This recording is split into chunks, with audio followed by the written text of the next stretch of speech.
Hello everybody and welcome to a new series that we are going to be doing for Arkham Horror the card game. This one was suggested by some comments and I thought it was a good idea, and it's going to be part of our rotating Sunday videos.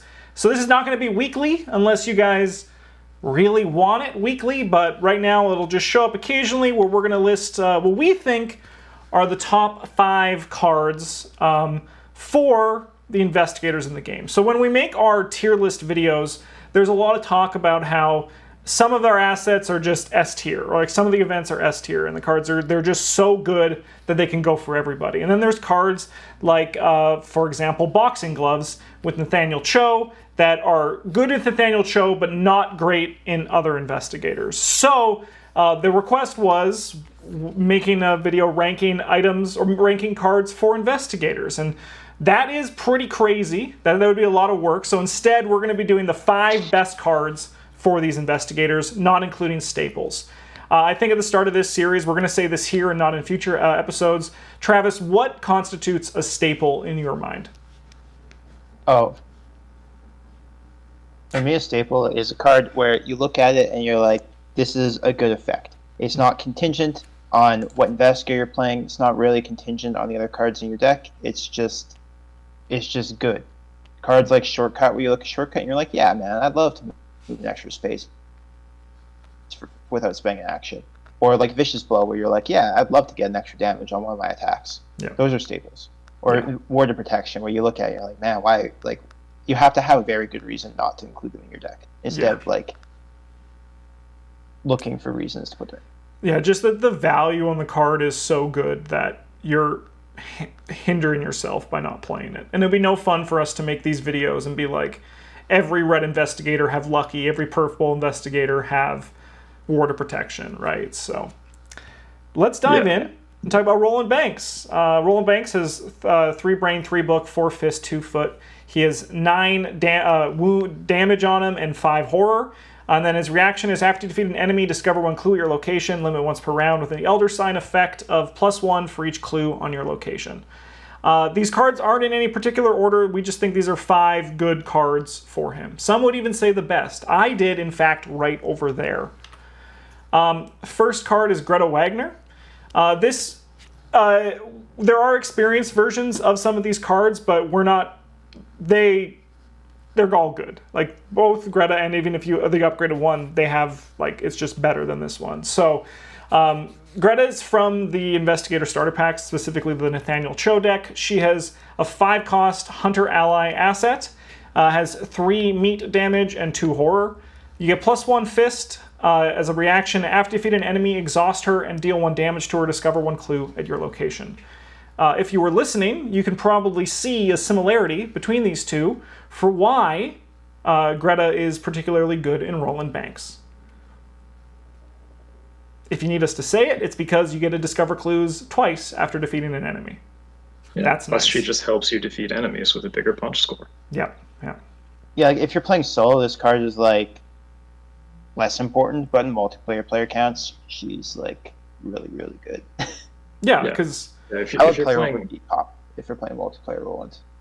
If you were playing solo, the upgraded one is like still just as good. Mm-hmm. Oh yeah, as this one is. That's fair. It does give you plus book as well.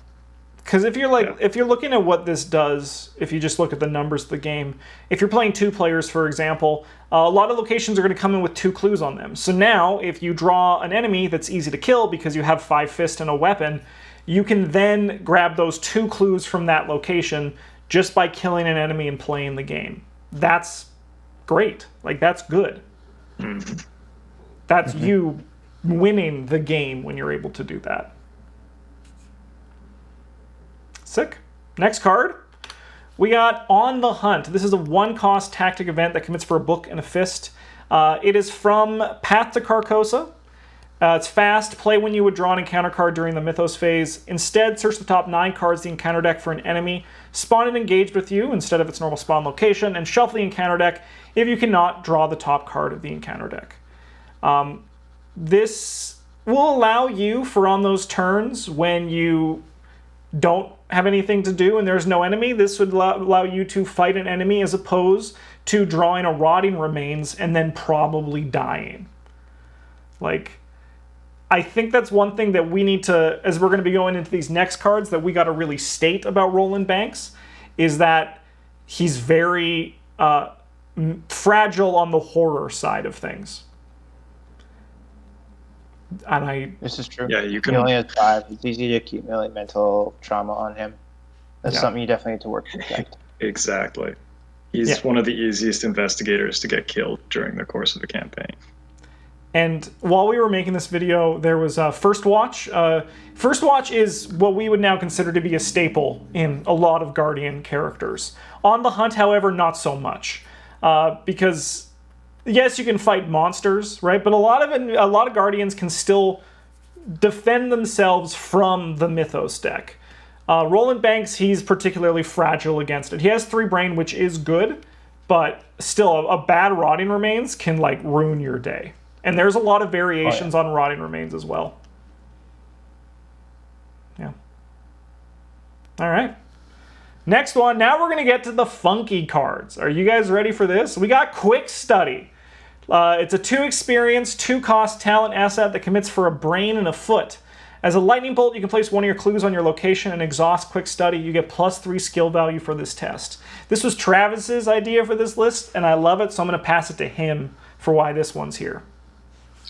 This one's really good because you want to have clues on your location in case. So, as a general rule, in your play patterns with Roland, you want to be beginning the turn on a location that has a clue on it, because if you draw a monster, you want to be able to get use out of your passive or your reaction ability and kill the monster and then get the clue. So, Quick Study actually allows you to just make clues on your location in the first place, which is nice. But also, you can put a clue onto your location to get +3 to your punch check, and then you kill the enemy, and then you pick up the clue. And it's like a free +3. Either that, or you can use it to, again, it helps you with those Rotting Remains checks or other nasty brain checks in the Mythos phase. You just put a clue down, and then you didn't draw monster's turn, so you can spend your actions investigating. Like, you have access to yellow cards in free book. Like, you can probably put that together a couple times in a game. Mm-hmm. It's just a really reliable and versatile stat boosting option for Roland. Yeah. I love the idea of going back to the fear of Rotting Remains. You've just doubled your brain for just putting a clue down, which is going to be pretty easy for you to pick up unless there's no enemies and the shroud is like 7, and then you just call over your clue getter to grab it, because that's not your job. That could be someone else can do that for you. Be like, I'm not dead, but you got to fix this problem for me. Next card on our list is Fieldwork. This is a 2-cost talent asset that commits for a foot symbol. As a reaction, after you move to a location, if that location has at least 1 clue on it, exhaust Fieldwork. You get +2 skill value for the next skill test you perform this phase. Why is this one on our list? Well, it is thematic because he is a federal agent and he is doing field work. Mm-hmm. That's pretty much everything he could do outside of the office, which is the game we're playing. But secondly, he gets a little more utility out of this card than most people do, because instead of just moving to a location with a clue on it and being like, well, here goes field work, let's investigate it +2. You can also move to a location that has both a clue and an enemy, and then exhaust field work to be like, I'm going to kill you real good, and then get the clue. Yeah. And as Travis was saying, with Roland, a play pattern you want to do routinely is make sure you end your turn on a location with a clue. And this allows you to take advantage of it. So, like, let's just paint a picture in our heads that's probably very possible to be real. You move onto a location with 2 clues. You use Fieldwork to investigate for one of those clues for 5. You get that clue. Congratulations. Everyone loves you and everyone is happy that you're playing the game.